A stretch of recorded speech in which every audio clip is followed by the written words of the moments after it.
오늘은 두 번째 보험에 관한 시간으로서 앞에 얘기 못했던 몇 가지 추가적인 좀 궁금한 질문들을 하려고 합니다.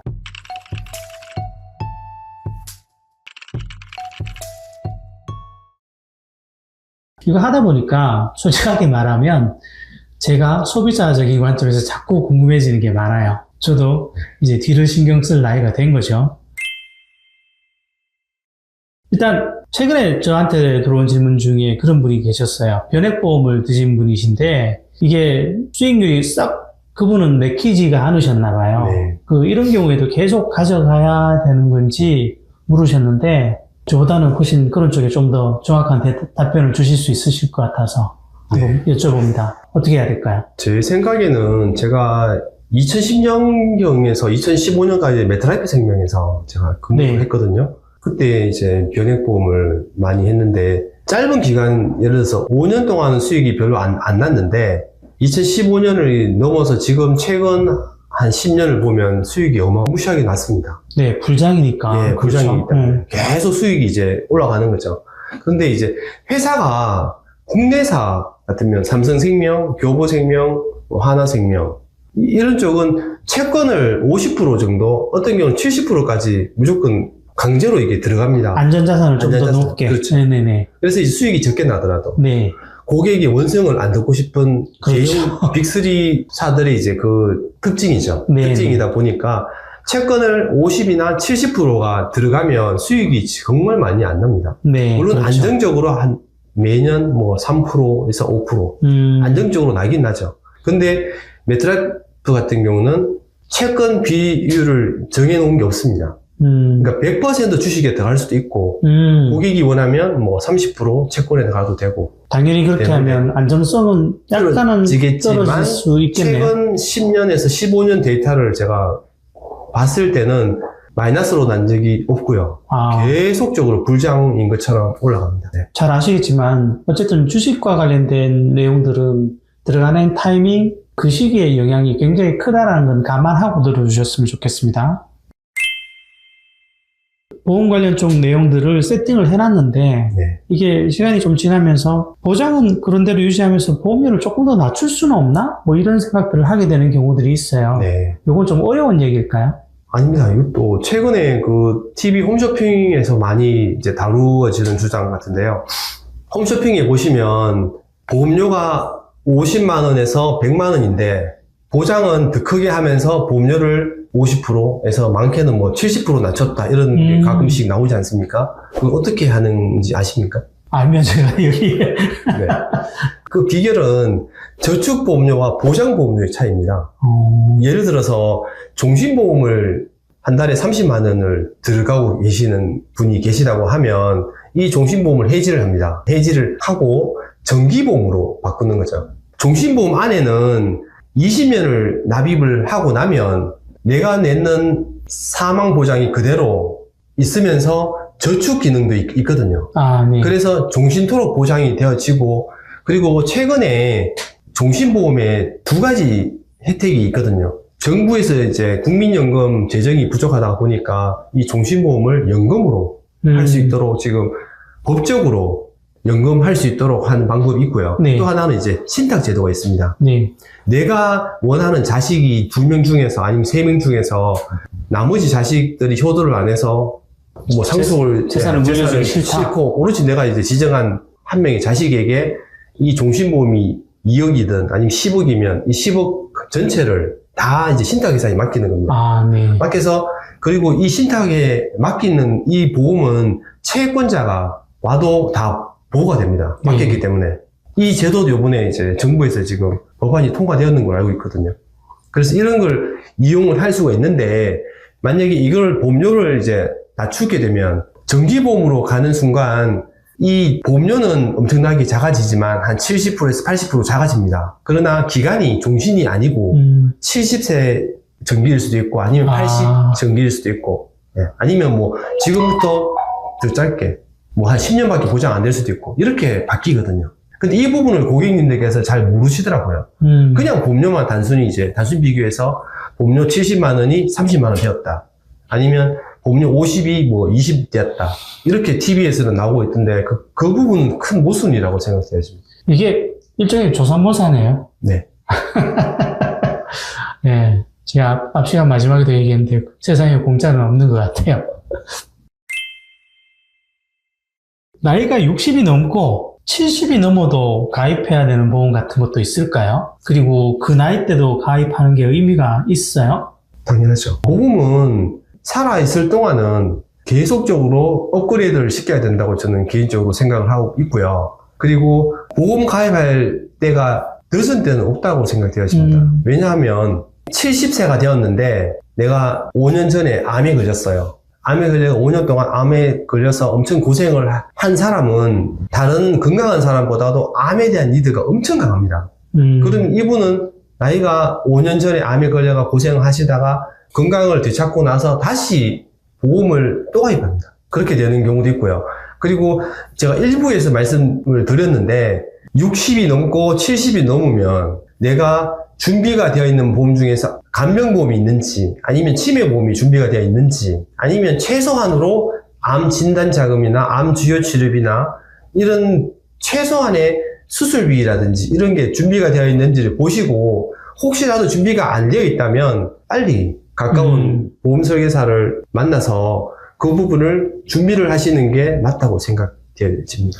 일부에서 말씀하셨던 네. 뭐 기본은 실손이 있으니까 그렇죠. 그리고 3대 질병 그렇죠. 그리고 간병 치매 네. 보험 정도는 어쨌든 계속 죽을 때까지는 빨고 가는 것이 맞습니다. 좋다라는 의미신 거죠. 거기다가 하나 덧붙여서 말씀드리자면 실손보험도 그때그때 지금 바뀌는 대로 갈아탈 수밖에 없거든요. 어쩔 수 없이. 그러면 그 바뀌는 대로 갈아타시는데 내년부터는 전부 다 5세대로 바뀝니다. 5세대로 가게 되면 본인 부담이 50%가 되어진다고 합니다. 그러면 그 부족한 부분을 갑자기 내가 큰 병에 걸렸을 때 만약에 병원 치료비가 3천만 원이 나왔는데 본인 부담이 1,500원 부담을 하라고 할 경우에 이 부분을 어디서 준비를 해야 되겠습니까? 수술비죠. 네. 수술비라든지 이런 쪽이 진단비보다는 상당히 저렴한데요. 요즘에 많이 하는 수술이 로봇 수술. 네. 그리고 최근에 그 연세대 세브란스 병원에는 중입자 가속기 치료. 이게 항암에 엄청나게 좋다고 해서 아는 분은 다 아시거든요. 모르시는 분은 모르시겠지만.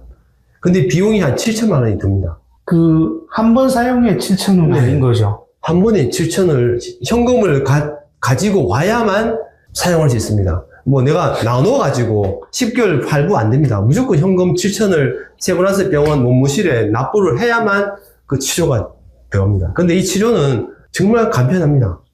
불과 우리가 mp3 노래 한 곡이 3분 30초에서 4분인데 2분이 채 안 넘어갑니다. 옷을 입은 채로 들어가는데 2분이 채 안 되는 시간에 치료가 끝납니다. 그걸 통해서 완치도 되는 거예요? 그렇죠. 근데 이게 한 세트가 보통 10번을 들어가셔야 해요. 이게 한 세트거든요. 오늘 한번 들어가시고 또 한 일주일 있다가 와서 또 한 번 들어가고. 예를 들면 그 10번에 7,000인 거죠? 그렇죠. 한 세트. 어쨌든 돈 없으면 죽는 거네요? 근데 이제 이게 돈이 없이 보험회사 가까운 설계사를 통해서 불과 보험료 한 2만 원 정도, 2만 원에서 3만 원 정도 있으면 이 정도의 보험료를 충분하게 7천만 원 아니면 지금 회사별로 한 1억까지도 중입자 가속기 치료 진단 자금을 준비를 할 수가 있습니다. 근데 나이대별로 보험료는 물론 다릅니다. 40세 다르고 50세 다르고. 지금 오늘 이 방송을 들으시는 분 계시면 가까운 지인 보험 설계사를 통해서 중입자 가속기 이런 거는 준비하시는 게 정말 현명하다고 생각됩니다. 네. 점점 준비할 게 많아져요. 큰일 났네요. 보험금 청구에 대해서도 한번 물어볼게요. 네. 보험금 청구가 너무 귀찮고 좀 어렵다라는 생각이 들 때가 있는데 네. 좀 쉽게 할 수 있는 방법 같은 거 없을까요? 네. 최근에 그 보험회사에서 개발한 앱이 있거든요. 핸드폰 앱에서 아주 간편하게 하실 수 있는 방법이 있습니다. 그래서 앱을 통해서 내가 서류를 작성을 하시고 그리고 앱을 통해서 보험금 진단서라든지 영수증을 다 일일이 사진을 찍어서 올리시면 자동으로 보험금 청구를 하는 방법이 있습니다. 정말 간편하게 하는 방법이 있고요. 그리고 현재 정부에서도 금감원에서도 지금 계속 연구를 하고 있는데 병원과 보험회사가 이제 연결이 되는 거죠. 그러니까요. 그게 있으면 제일 좋을 것 지금 같은데. 그렇게 지금 가고 있습니다. 아, 그래서 그래요? 아마 내년부터 실제적으로 병원에서 몸무과에서 처리를 하고 영수증을 받지 않습니까? 그러면 거기서 이제 보험회사 제출한다고 하면 알아서 서류를 줍니다. 진단서도 줄 거고 입원 확인서, 그 다음에 뭐 조진 차트 등등 이런 서류를 받아서 거기에서 바로 보험회사로 보내는 거죠. 아, 지금 그게 지금 병원과 보험회사 간에 이런 되어가고 있다고 알고 있습니다. 그건 한 26년? 네, 27년? 내년 뭐 곧 아마 될 것 같습니다. 그렇죠. 나이 많으신 분들은 그 작업이 의외로 네. 쉬운 작업이 아니죠. 그리고 이제 혹시라도 그게 아직 안 되는 병원이 있다면 가까운 보험 설계사를 통해서 연락을 네. 하시면 또 바로 보험 설계사가 있는 사무실에 팩스 번호를 알으셔서 팩스를 보내고 나서 보험 설계사를 통해서 아, 보험 그렇게 청구하는 방법도 있습니다. 만약에 보험금을 청구를 염두에 둔다면 병원 갈 때마다 그 서류들을 받아서 사진을 찍어 두는 게 더 현명한 방법일까요? 제 고객분들에게는 이렇게 말씀드리거든요. 병원을 갈 때마다 서류를 받아서 청구를 하게 되면 보험회사에서는 또 서류가 다 기록이 남아 있거든요. 그래서 가벼운 감기 아니면 뭐 가벼운 위장 장애라든지 이런 가벼운 증세로 병원에 갈 때마다 보험금을 청구하게 되면 보험회사에서는 어떤 병원으로 갔는지 데이터는 공개가 되지 않고요. 보험금 청구를 했는데 보험금이 얼마 나갔다. 금액도 이제 오픈이 되지 않고요. 그 기록만 뜹니다. 그래서 이 기록이 많아지면 다음에 보험 가입하실 때 상당히 불이익을 받거든요. 그래서 가능하면 모아서 한 1년 단위로 모아서 한 1년 단위로? 한번 청구하시는 게 그러면 횟수는 내가 병원을 아주 많이 갔더라도 1년에 한 번만 청구하니까 보험회사에서는 이 사람 한 번 보험 청구된 걸로 기록이 남습니다. 아, 그렇군요. 이거는 약간 팁이 될 수 있겠죠. 보험은 자기 수입 중에서 몇 프로 정도를 쓰는 것을 가장 추천을 받나요? 보통 외국계 보험사에서 얘기를 하는 경우는 보장성 보험이 있고 저축성 보험이 있거든요. 근데 이 저축성 보험은 제하고 보장성 보험이라고 해서 종신보험 아니면 상해보험, 질병에 대한 보험 이렇게 해서 한 8에서 한 10% 정도를 자기 수입에? 예, 그래서 그렇게 얘기를 합니다. 통상적으로는 이렇게 하는데 제가 볼 때는 이 보험을 통해서 보장자산만 준비하는 것이 아니고 금융자산까지 요즘은 준비를 하신 분이 상당히 많거든요. 네. 그래서 금융자산은 별개입니다. 그래서 금융자산을 뭐 단기납 종신을 활용해서 내 자산을 불려나간다든지 아니면 연금을 통해서 또 연금자산을 준비한다든지 이렇게 생각하시면 이제 10%가 아니고 20% 아니면 그렇겠네요. 30%까지 당연히. 가셔도 될 거라고 생각해야죠. 말란 김에 네. 한번 여쭤보죠. 보험을 투자의 수단으로 사용하려면 네. 요즘 어떤 상품이 제일 핫한가요? 보험을 투자의 수단으로 생각한다면. 투자를 한다고 한다면 제 고객들에게는 저는 이제 단기납 종신을 많이 권하고 있습니다. 원래 정형적인 종신보험은 이제 15년 납 아니면 20년 납해서 종신보험료를 다 납부하시고 종신토록 사망보장을 보는 건 원래 교과서에 나와 있는 종신보험인데 최근에는 그렇게 가입을 하지 않고 5년 납입을 하시고 10년째 수익이 122% 수익이 나는 단기납 종신이 있습니다. 그리고 물론 사망보장은 작습니다. 작지만 납입을 5년만 내니까 5년을 한 다음에 네. 보험사에서 계속 이거를 돈을 연금리로 예. 투자를 한다라는 그렇죠. 얘기죠. 그리고 이제 7년만 납부하시는 경우도 있고요. 어떤 분은 또 10년 납부하시고 10년에 다 찾는 분도 계시고요. 그러면 이 단기납 종신을 통해서 사망에 대한 보장도 가져가시고 그 다음에 저축에 대한 자산에 대한 것도 가져가시고요. 그리고 일부에서 말씀드렸다시피 이 종신보험을 활용해서 유동화 전략을 해서 연금으로 하는 방법. 그 다음에 또 하나는 신탁의 개념으로 해서 내가 원하는 자식이나 뭐 아니면 제3자에게 이 사망 보장을 신탁으로 해서 안전하게 자산을 이렇게 건네줄 수 있는 방법도 있습니다. 그래서 요런 거는 이제 최근에 이제 정부에서 이렇게 하고 있으니까 뉴스라든지 아니면 가까운 보험 설계사를 통해서 알아보시는 것도 좋다고 생각되십니다. 하나만 더 여쭤보죠. 네. 이왕 한 김에, 지금 보험시장이 크게 보면 보험사가 있고, 보험 대리점 있잖아요. GA라고 그렇죠. 하나요? 예, 맞습니다. 그러면 개인은 어느 쪽에 두는 것이 좀 더 유리한 것인지도 얘기해 주셔도 되나요? 됩니다. 네. 제 양력을 잠깐 말씀드리자면 삼성생명에서 10년, 하나생명에서 5년, 그 다음에 미국계 메트라이프에서 5년 이렇게 해서 20년을 근무했거든요. 네. 근데 20년을 하고 제가 전속 보험회사를 그만두고 이제 대리점인 GA 채널을 옮긴 이유가 바로 그 이유입니다. 한 회사에 삼성생명에 근무를 하면 오로지 삼성생명 보험만 판매를 해야 됩니다. 네네. 근데 이 삼성생명 보험에서 판매를 하지 않는 다른 회사 보험도 상당히 많고, 지금 생명보험만 해도 한 20개사, 손해보험이 한 10여 개 회사가 있기 때문에 이 30개 보험사를 통틀어서 고객이 가장 적정한 보험료, 나는 굳이 빅3 보험을 원하지 않고 작은 중소형 보험회사라도 보험료만 사다면 가입하고 싶은 고객이 계시거든요. 네. 그리고 또 손해보험도 전속에 있으면 한 개밖에 취급을 못합니다. 네. 그런데 이제 GA 오게 되면 10여 개의 손해보험을 다 비교해가면서 고객이 원하는 브랜드를 원하는지 아니면 가성비를 원하는지 맞춰가지고 컨설팅을 할 수가 있습니다. 상대적으로 고객에게 최적화된 그렇죠. 최적화된 제안을 할 수 있다라는 거네요. 네. 그렇게 됩니다. 좋습니다. 마지막으로 혹시 이 영상을 보시는 분들께 보험 준비와 관련된 팁을 하나 정도는 더 주실 수 있다면 어떤 게 있을까요?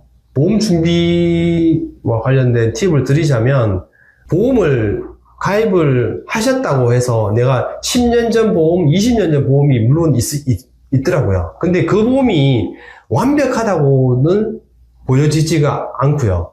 우리가 자동차를 20년 전에 구입했다고 해서 계속 타고 다니지는 않거든요. 그리고 핸드폰 같으면 보통 2년에 한 번씩 교체를 하시고, 그렇죠. 또 TV 같은 경우는 한 10년 되면 교체하지 않습니까? 근데 이 보험 상품도 물론 종신보험 같은 경우는 종신토로 가져가는 게 이제 맞지만, 그 외에 건강보험 같은 경우는 아까 말씀드린 대로 여러 가지 보험회사에서 상품을 개발해냅니다. 최근에 로봇 수술, 아니면 다빈치 수술, 아니면 또 중입자 가속기, 양성자 치료라든지, 그리고 표적 항암 치료제 같은 이런 부분은 계속적으로 새롭게 나오고 있기 때문에 이런 부분을 준비를 안 해놓으시면 업그레이드를 반드시 하셔야 된다고 생각됩니다. 사람도 보험도 업그레이드가 필요합니다. 네, 여러분에게 어떤 보험 선택에 대한 가이드로서 이게 도움이 되는 시간이었으면 좋겠습니다. 네, 오늘 영상은 이것으로 마치겠습니다. 감사합니다. 감사합니다.